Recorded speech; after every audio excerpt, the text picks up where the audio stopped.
Shalom Bapak Ibu dan saudara-saudara yang terkasih dalam Tuhan Yesus Kristus. Kembali kita bertemu untuk mempelajari firman Tuhan. Dan sebelumnya marilah kita berdoa untuk mendapatkan hikmat.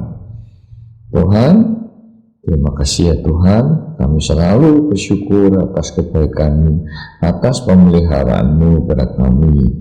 Dan saat ini jika kami ingin belajar firman-Mu ya Tuhan, tolong Tuhan urapi lidah dan bibir hamba-Mu supaya apa yang aku katakan sesuai dengan keinginan hati-Mu ya Tuhan.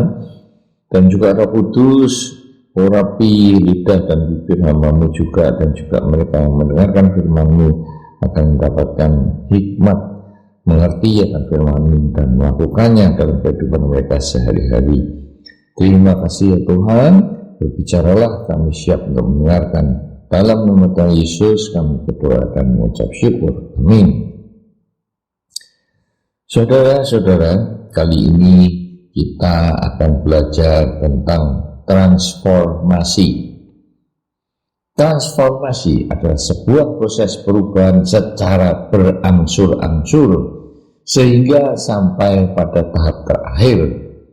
Perubahan yang dilakukan dengan cara memberi respons terhadap pengaruh unsur eksternal dan internal yang akan mengarahkan perubahan dari bentuk yang sudah dikenal sebelumnya dengan melalui suatu proses.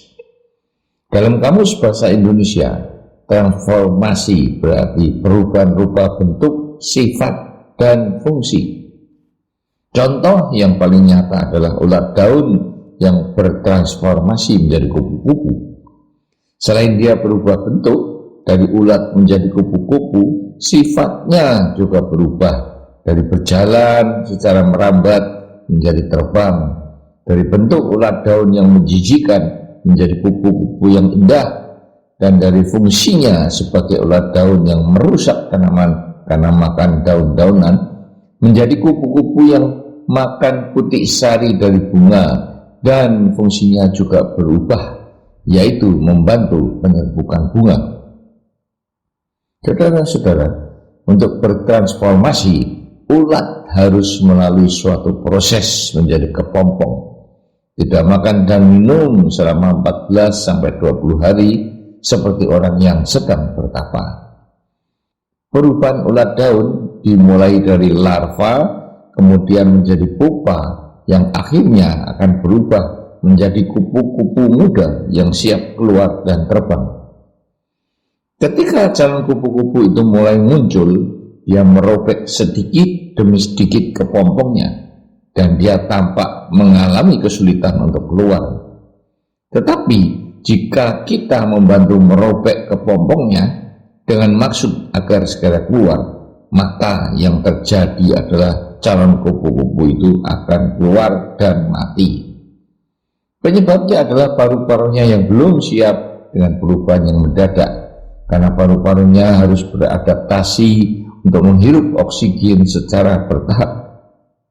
Setelah keluar dari kepompong pun, kupu-kupu masih harus belajar untuk mengepak-ngepakkan sayapnya sampai kuat, yang akhirnya akan membuatnya mampu untuk terbang.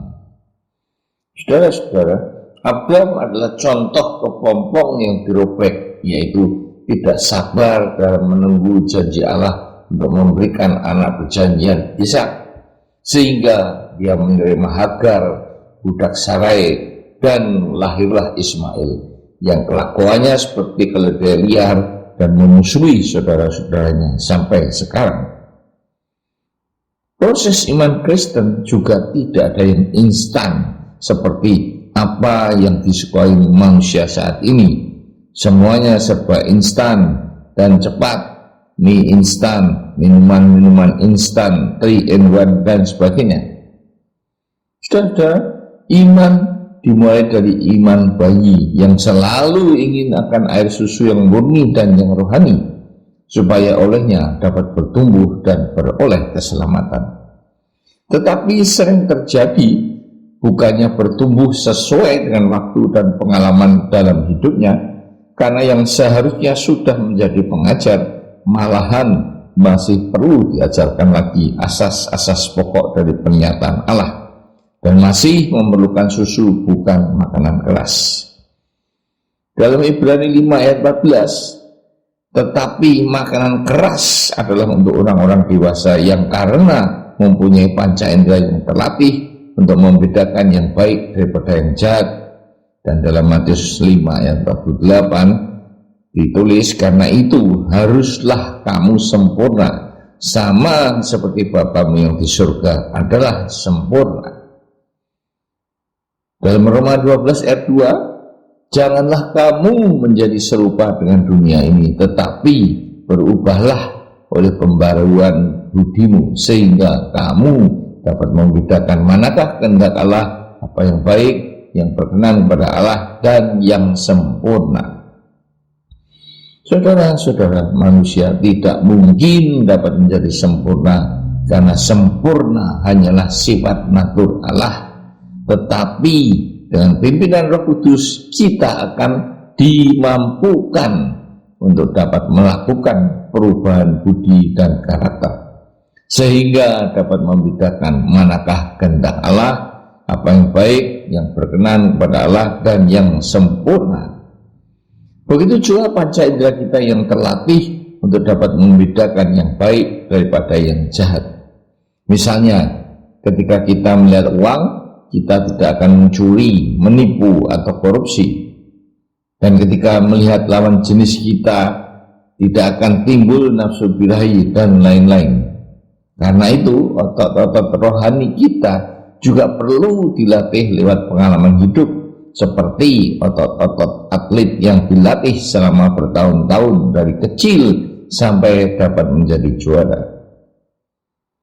Dan tidak seperti Hawa yang tergoda dan dipengaruhi ular si iblis, sehingga ketika melihat buah pengetahuan baik dan jahat, emosinya timbul, ingin makan buah itu, dan masuk ke dalam pikirannya bahwa buah itu dapat memberikan pengetahuan, sehingga diambil dan dimakannya buah itu. Itulah penyebab dosa yang dimulai dari panca indera manusia. Panca indera adalah pintu masuk ke dalam jiwa, yaitu pikiran, emosi, dan kehendak. Dan jiwa adalah pintu masuk ke dalam roh yang terdiri dari hati nurani yang akan mencegah manusia untuk berbuat jahat, intuisi, yaitu bagian roh yang berfungsi untuk mendengarkan Roh Kudus, dan persekutuan yang dipakai untuk berkomunikasi dengan Allah dalam bentuk doa, puji-pujian, dan penyembahan.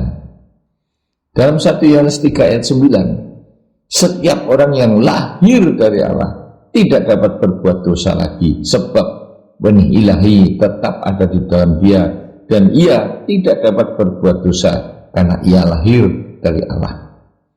Saudara-saudara, Allah itu roh, maka yang dilahirkan Allah adalah roh, tidak seperti manusia daging yang dilahirkan juga daging seperti saudara dan saya. Dalam Amplified Classic Bible lebih diperjelas dengan bentuk waktu yang tidak ada dalam bahasa Indonesia, yaitu whosoever is born of God, memakai bentuk waktu present tense atau sekarang, is born. Jadi roh kita dilahirkan baru setiap hari. Lahir baru itu berarti meninggalkan hidup yang lama yang berdosa, berbalik 180 derajat, meninggalkan semuanya itu, dan karakter serta sikapnya berbeda seperti ulat daun yang bertransformasi menjadi kupu-kupu. Dan janganlah seperti ular yang berganti kulit, yang baru hanya kulitnya saja, tetapi cara berjalan dan makanannya tetap sama. Inilah contoh orang Kristen yang sudah dibaptis, tetapi cara hidupnya masih sama dengan waktu sebelum dia dibaptis. Dia masih hidup dalam dosa, menipu, berzina, selingkuh, dan sebagainya. Benih ilahi adalah Kristus atau Roh Kudus, seperti dalam Galatia 2 ayat 20. Bagaimana hidupku bukan lagi aku sendiri yang hidup, melainkan Kristus yang hidup di dalam aku. Berarti aku atau kedaginganku sudah mati. seperti arti baptisan dari kata baptiso yang artinya ditenggelamkan, di mana ketika tubuh ditenggelamkan dalam air, arti rohaninya adalah tubuh dan jiwa ikut disalibkan dan mati bersama Kristus. Dan ketika tubuh diangkat dari dalam air, maka seperti Kristus yang dibangkitkan dari kematian dan hidup, demikian juga orang yang dibaptis diberi roh hayat yang baru oleh Allah, karena roh lamanya sudah mati bersama Adam.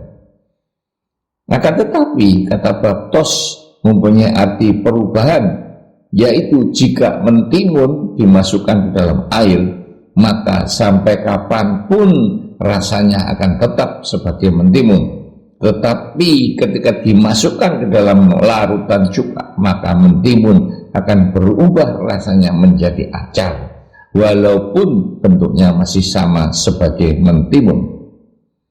Dan begitulah seharusnya hidup orang Kristen, harus mengalami perubahan dari kehidupan duniawi menjadi kehidupan rohani, menjadi lebih sempurna seperti yang dikehendaki Tuhan.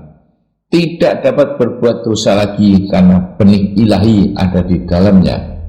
Tubuhnya adalah bait Roh Kudus yang tidak boleh dicemarkan dengan perbuatan dosa. Saudara-saudaraku, jika hidup saudara sampai saat ini masih sama sekalipun sudah dibaptis, bertobatlah sekarang, meninggalkan kehidupan yang lama dan yang baru sudah datang, lahir baru dan menjadi ciptaan baru. Lahir baru saja hanya baru dapat melihat kerajaan Allah, tetapi jika dibaptis dengan air dan roh, barulah dapat masuk ke dalam kerajaan Allah.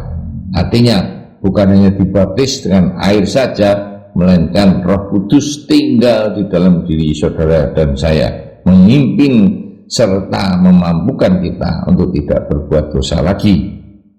Amin. Marilah kita berdoa. Tuhan, terima kasih atas firman-Mu yang menginginkan kami sempurna seperti Bapa yang sempurna.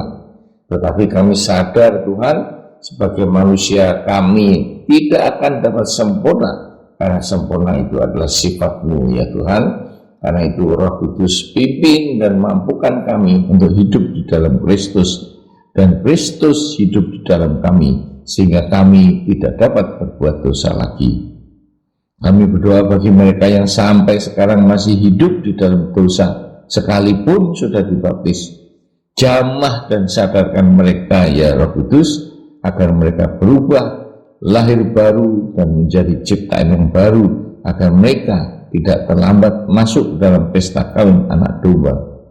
Tuhan, hamba-Mu berhenti berbicara, tetapi Roh Kudus kiranya tetap bekerja untuk memimpin anak-anak-Mu agar hidup dalam kebenaran dan kekudusan. Amin.